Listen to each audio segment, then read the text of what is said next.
Breaking right now, Trump administration officials giving senators a classified briefing about the situation with Iran. Here is Senator Marco Rubio from Florida. Let's listen in. To say that the Iran deal helped finance the capabilities they now have to launch those missiles yesterday and the capabilities they have to target Americans using proxy groups that they believe provides them deniability. And that risk still exists.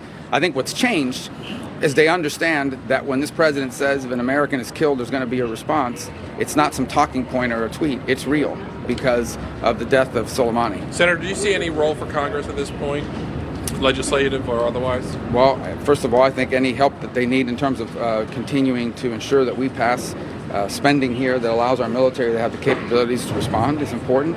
I think consultations like this with Congress are also very important in terms of input that we may have and advice that we might be able to give.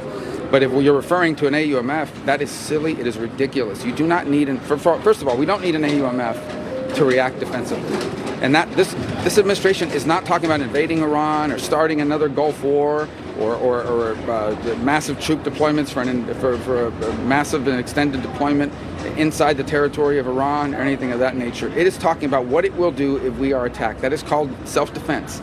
And every president is authorized by the Constitution of the United States, not just authorized, but required to protect the United States and particularly our men and women when we deploy them abroad.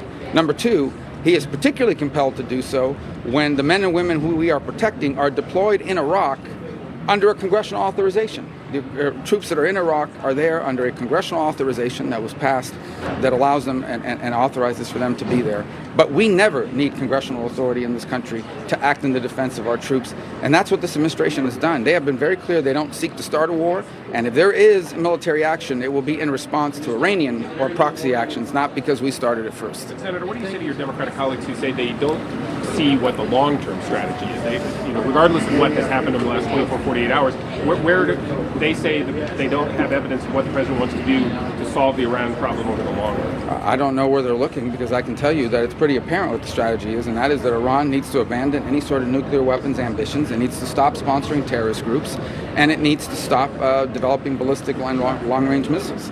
And if it does those three things... How do you get there, I guess? Well, I think, guys, that's one of the reasons why we have relied on economic pressure.